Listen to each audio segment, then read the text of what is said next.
YouTube and other fellow stackers. Midwest Stacker here with another unboxing. So this is an oldie but a goodie. I had this one for a while and totally forgot I had it. I just threw it right in the safe and totally forgot to open it. And I thought, well, I was going through my coins last night. I figured I better probably open this box.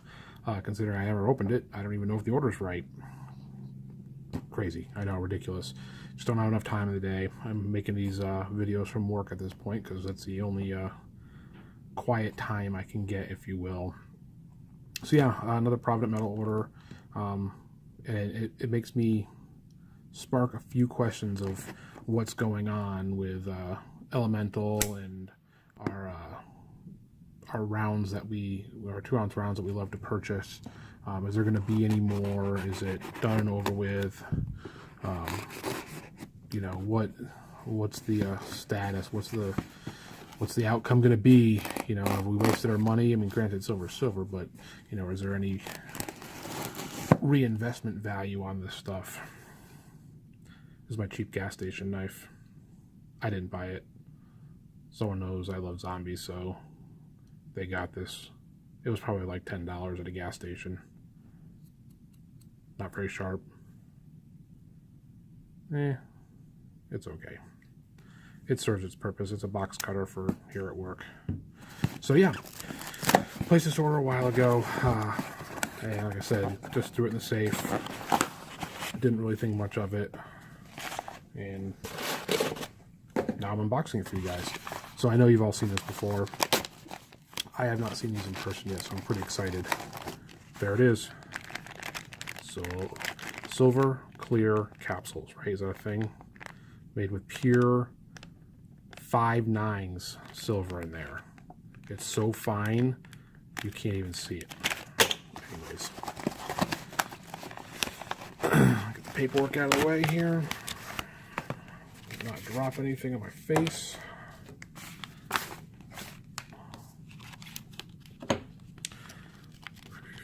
So there we go. Check out these bad boys. You know, now that I see this in person, as much as I like the detail, there's really not a whole lot to these, is there?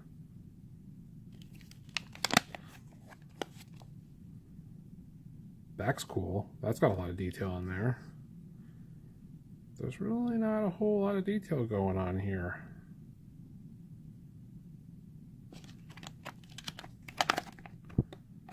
Not bad, I guess. I mean, hell, for all we know, this is the last coin in, would you even call it a series? I think I'd call it a series, right? So what's going to happen to our Egyptian series? What's going to happen to our Privateer series? Obviously, they've got probably more magnets than they know what to do with at this point, because, well, they thought it was going to go on forever. Or at least some amount of time. Yeah, the white whale or the white unicorn or whatever people are calling it these days. There's a couple places that have them on pre-order.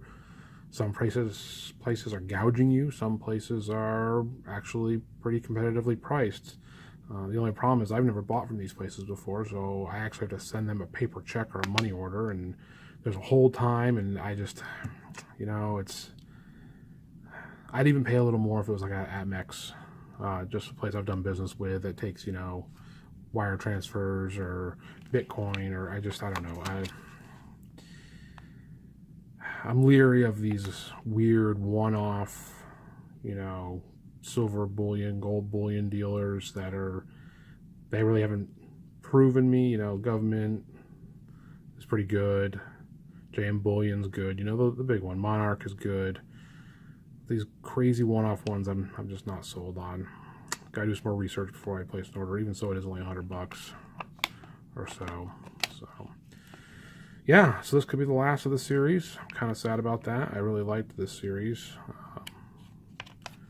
They're cool coins, rounds, excuse me. I don't know if they're going to be worth anything in the future. Man, that's kind of bland.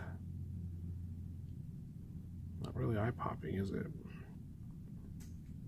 Anyways, so yeah, so who knows? Maybe they'll release some more. Maybe they sold the dies. Maybe they sold the rights. I don't know. It'll be interesting to see what comes out next, what kind of prices they charge. I think these are like what, $3.99 or something over spot, or even per ounce. I mean, they're pretty spendy. They're cool, but that adds cost to the stack. It's not like generic rounds or bars you can get for 59 cents an ounce. Keeps cost down a little bit. But what do you guys think? You like these? Like I said, I know these are older. They've been out for a while, but I thought I had to get a couple before they disappeared forever. But so yeah, so between that and what our soaring prices in Bitcoin and Ethereum, I don't know if you guys follow the cryptocurrencies, but they're flying up in price. Bitcoin the other day, I think, hit a high of like 2780 or something along those lines, or even a little more. It's dipped back down today a little bit. I do diversify my stack with Bitcoin, and luckily I was able to get into Ethereum when it started relatively cheap.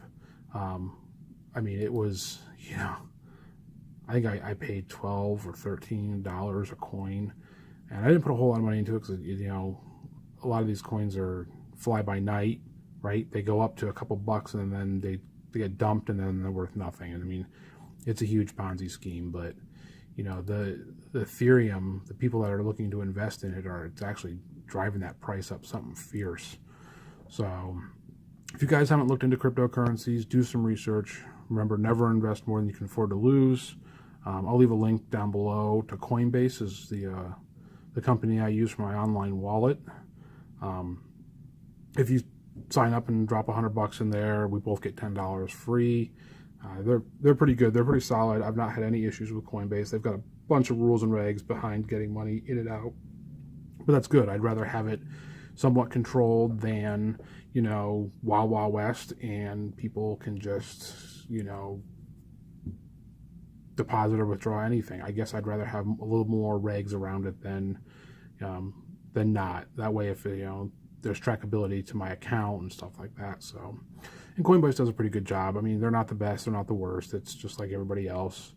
I do move my cryptocurrencies off of Coinbase and put them in on my personal wallet on my computer with backed up hard copies on paper, because even so the blockchain can't be hacked theoretically, Coinbase can, and if Coinbase gets hacked and you leave all your cryptocurrencies out there, well, they can take them all. So just some food for thought. If you don't know anything about cryptocurrencies and you're looking to get in, I suggest doing some research. I've got a video on Bitcoin and cryptocurrencies and Coinbase out there somewhere in my archives. Scroll through. It's lightweight, but it's detailed enough to get you thinking about all this type of stuff. And I still don't think it's too late to get in. I don't think we've seen the end of where Bitcoin's going to go. I wouldn't be shocked if we see $3,000, $4,000, $5,000, $6,000, $10,000 and per coin for Bitcoin. I see Ethereum going all the way up to $500 to $1,000. It's going to be the silver, if you will, equivalent to Bitcoin's the gold, or it might even be Bitcoin's the platinum, Ethereum's the gold, and Litecoin is going to be the silver. Litecoin's come a long way too. It's had its up and downs. It's still super cheap to get into. Right now it's sitting right around 27 bucks a coin. I mean, and you figure you buy 10, 15 coins at 27 bucks and it goes up to $100 and you dump, well, that's a pretty good profit for doing literally nothing but clicking a few buttons. But again, you gotta know what you're doing, right? You gotta do your research. You gotta see if that's the right investment for you. I don't invest a whole lot, but I do enough to diversify my stack a little bit because I don't like it all in one place. And I never invest more than I can lose. That's the key. Never put in more than you can lose. Don't dump your savings into Bitcoin. That's just a bad idea. And there's people out there doing it. And sure, they make a few bucks, but what if Bitcoin drops to $10? You dumped $50,000 into Bitcoin. You're in trouble, right? You got to know what you're doing. So research. Invest only what you can afford to lose. It is like anything else. It can be like considered a stock. It goes up and down, right? It can be dangerous if you don't monitor it and watch it and kind of baby it, if you will. And it has potential for great growth and it has potential for great failure. It's not a get-rich-quick scheme, although a lot of people are feeling like that because it's just soaring so high. I think it's going to level out. I think Bitcoin's going to drop down to under 1,000 again. They're trying to take it public right now, and everybody's saying no way. If they do go public with it, I think it's going to be crazy. I think the price is going to go through the roof, and it's going to be traded. And at that point, I don't even know what I'm going to do with it, because I like the idea of it not being public. I like the idea of it not being able to be bought and sold on the stock exchange, futures bought in it. I mean, it's just going to... Pretty soon we're going to have the same thing we have with the U.S. currency, right? We're going to start having futures, or even silver, futures purchased for Bitcoins that don't even exist yet. That's scary to me. Like, but whatever, I'm starting to ramble on way too long. So guys, let me know what you think. Do you like it? Kind of bland, I think. The back's awesome. But front, yeah, glad I just bought two. Alright guys, this is Midwest Stacker saying, see you when I see you. Laters.